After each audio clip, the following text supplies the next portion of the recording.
বলছি।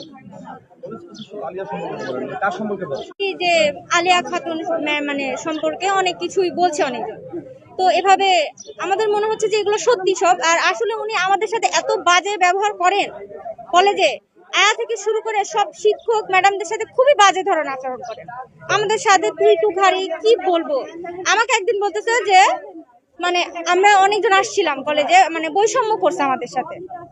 বৈষম্য করছে কি, টাকার বিষয়ে বৈষম্য করছে।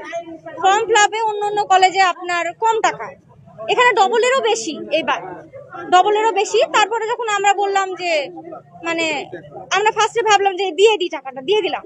পরে শুনতেছি কারো থেকে কম কারো থেকে বেশি। পরে উনি বলতেছেন যে নেতা নিয়ে আসলে টাকা কম নেওয়া হবে। তো আমরা জানি না যে বিএনপির নেতা নিয়ে আসলে হয়তো টাকা কম এখানে। তো তারপরে ওনার সাথে আমরা প্রিন্সিপালের সাথে কথা বলতে গেলাম, এগুলা যে শুনতেছি কলেজে। তারপরে উনি আসলেন, প্রিন্সিপালের সাথে কথা বলতে দিবেন না, ফর্ম ফিল আপের টাকা কম। তো উনি কথা বলতে দিবেন না প্রিন্সিপালের সাথে, হুট করে আমার সাথে মানে আমার সাথে খুবই বাজে বিহেভ। আমরা ফার্স্টে ছিলাম ওইখানে, বলছে তুই সবাইকে ডেকে নিয়ে আসছিস, এটা কোনো বিহেভ হয়?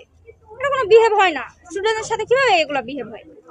বলছে তুই সবাইকে ডেকে নিয়ে আসছিস, এগুলো তো বাজে সাংঘাতিক মহিলা, এভাবে তো কথা বলা মানে মানে উচিত না, এভাবে বলতেছে। আর প্রিন্সিপালের সাথে সেদিন আমাদের কথা বলতে দেয় না। তারপরে খুব জোর করে আমরা প্রিন্সিপালের সাথে কথা বলতে গেলাম, তো মেয়ে স্টুডেন্টদেরকে বের করে দিতেছে যে মেয়ে শিক্ষার্থী তোমরা বের হয়ে যাও। তো আমরা মেয়ে বলে বের হয়ে যাবো মানে ছেলেরা পড়ে আমরা পড়ি না? আমরা তো পড়ি, আমাদের কথা বলতে দিবে না, বের হয়ে যাইতে বলতেছে। উনি বের হয়ে যাইতে বলতেছে, মানে প্রিন্সিপালের রুমে থাকতেই দেন না উনি। তারপরে যখন আমরা গেলাম প্রিন্সিপালকে বললাম, মানে প্রিন্সিপাল কোনো কথাই বলতেছে না, মানে আলিয়া খাতুন যা বলবে তাই। তারপর আমরা ওখান থেকে চলে আসলাম, চলে এসে যে অনেকক্ষণ আমরা বাইরে দাঁড়াইছিলাম। তারপরে আমাদের ক্লাসে ছেলেরা কথা বললো, ছেলেদের সামনে অনেক অনেক বাজে ব্যবহার করতে। তারপরে আমরা চলে গেছি বাসায়। সে আমাদের প্রিন্সিপালের সাথে কথা বলতে দেয় না, প্রিন্সিপালের রুমে। আমার নাম মোহাম্মদ শাহিন আলম, আমি ইন্টার সেকেন্ড ইয়ার ব্যাচ শিক্ষার্থী।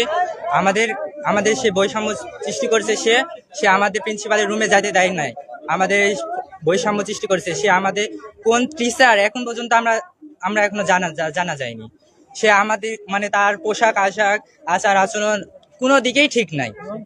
সে ম্যাডাম কি ম্যাডাম মানে কেউ জানে না এখন পর্যন্ত, যারা ছাত্র আছে তারা কেউ কিছু মানে এখনো জানা যায়নি।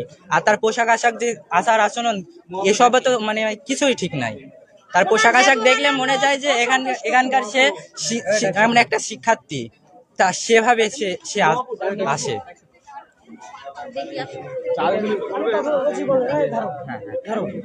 ধরো সবাই পিছিয়ে আসো, আমার পিছিয়ে আসো। না তুমি থামো, আমি বলছি।